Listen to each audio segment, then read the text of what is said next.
13वां और अंतिम अध्याय। सूरत और वैश्य को देवी का वरदान। ध्यान कीजिए। प्रातःकालीन सूर्य के समान प्रकाश वाली, 3 नेत्र तथा 4 भुजाओं वाली, अपने हाथों में पाश, अंकुश, वर तथा अभय मुद्राओं को धारण करने वाली शिवा देवी का मैं भजन करता हूँ। ऋषि बोले, हे राजन, इस प्रकार मैंने देवी जी का उत्तम महात्म्य तुम्हें कह सुनाया। जिसने इस जगत को धारण कर रखा है, वह देवी इस प्रकार से प्रभाव डालती है, वही विद्या उत्पन्न करती है, उसी भगवान विष्णु की माया नहीं। राजन, तुमको, इस वैश्य को तथा और भी विवेकवान जनों को मोहित कर दिया है।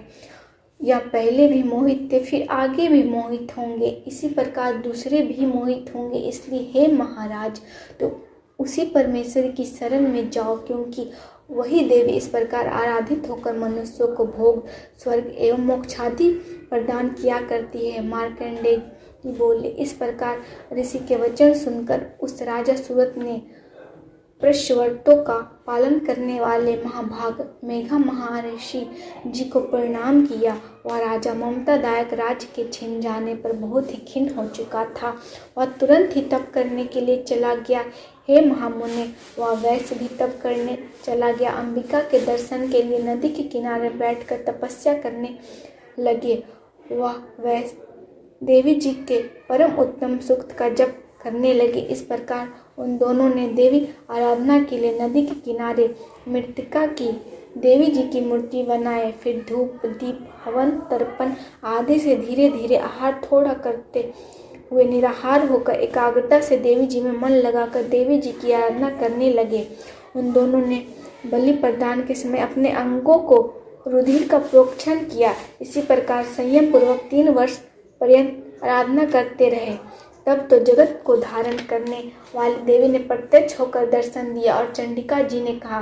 देवी जी बोली, हे राजन तथा कुलनंदन वैश्य, तुम दोनों जिस अभिष्ट की प्राप्ति के लिए मेरी प्रार्थना करते रहे हो, वह मुझसे मांगो, मैं प्रसन्न हूँ, तुम्हें सब कुछ दूंगी। मार्कंडेय जी बोले, तब राजा ने तो दूसरे जन्म के लिए अक्षय रहने वाला राज्य मांगा और इस जन्म में शत्रु सेना को बलपूर्वक नाश करके फिर अपने राज की प्राप्ति का वर मांगा। वैश्य का चित्त संसार से खिन्न हो चुका था, इसलिए उस बुद्धिमान ने उस ज्ञान का वर मांगा जिसके द्वारा संसार की अहंता, ममतात्मक आसक्ति नष्ट हो जाए। देवी बोली, हे राजन, थोड़े दिनों तक अपना राज पालोगे, कठिनता के बिना ही अपने शत्रुओं का नाश करोगे, वहीं पर तुम्हारा राज भी स्थिर हो जाएगा। देहांत होने पर सूर्य देव के अंश द्वारा जन्म पाकर इस पृथ्वी पर आप सार्वनिक नाम से मनु होंगे। हे श्रेष्ठ वैश्य, तुमने जो हमसे वर मांगा है, मैं उस वर को देती हूँ। मोक्ष प्राप्ति के लिए तुम्हें उस ज्ञान की प्राप्ति होगी। मार्कंडेय जी बोले, इस प्रकार देवी जी ने उन्हें अभिलक्षित वर दिए।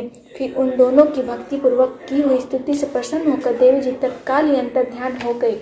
इस प्रकार वह क्षत्रिय श्रेष्ठ राजा स्वत देवी से वर पाकर फिर सूर्यदेव से उत्पन्न होकर सार्वणी नामक मनु होगा।